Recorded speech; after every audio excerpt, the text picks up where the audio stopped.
been crazy since the day I was born.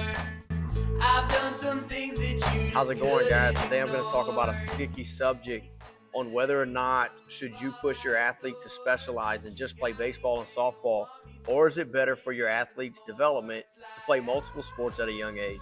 It's just my wild side. To start, I'll say this. It is often that us coaches inside the youth facility can pinpoint the athletes who have just played baseball and softball as a young athlete and the other athletes who have a more broad spectrum of athletic development by playing other sports as a young athlete without even asking. So what is this we see? To be honest with you, I can't really put my finger on what it is exactly. However, we can just say, man, he or she moves like a baseball or softball player and not an athlete.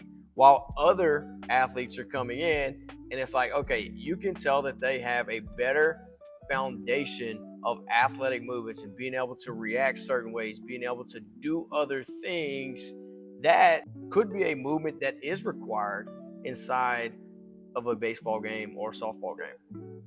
So because of this, we urge parents to be confident enough to take some time away from playing baseball and softball games and go do other sports, especially for the young athletes like your 6-year-olds, your 7, 8, 9, 10, and so forth. It is very important that they get the right type of sports to help train the right type of movements and create more of a foundational approach to being an athlete and not just a baseball or softball player. And another point to make on that subject is we've been hearing it more often than we've actually expected, but we have athletes come into here quite often, and we typically do a questionnaire and a background check with these athletes, and we say, hey, what other sports have you played? Have you had any injuries, etc.? And it has been pretty common for us to get a good baseball player that is in high school or a good softball player that is in high school later in their career and possibly committed to a college, okay? And this athlete answers these questions and says, I didn't start playing baseball until I was 11 years old or 12 years old. We have multiple athletes inside the facility right now that are committed to college and got a very late start to playing baseball and softball. The athletes are the one that rise to the top, not the great baseball players, not the great softball players. These athletes are in it for the long run.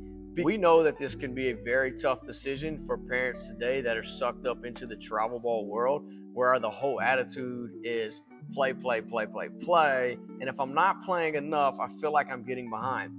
We urge you guys to erase that type of mindset and say, hey, have the confidence enough to say, hey, this is going to be best for my child at this point in their career. It's going to help their development, create a better foundation for later. So to conclude this talk, we urge all parents to take some time off from the game of baseball and softball, especially with your young athletes, and gravitate to other sports a little bit more. Take these off seasons as a break from baseball and softball and go play your flag football, go play your basketball, go play your soccer, go do your jiu-jitsu, whatever it is, go do it. Go develop a more well-rounded athlete. It's going to help later in their career with their athletic development.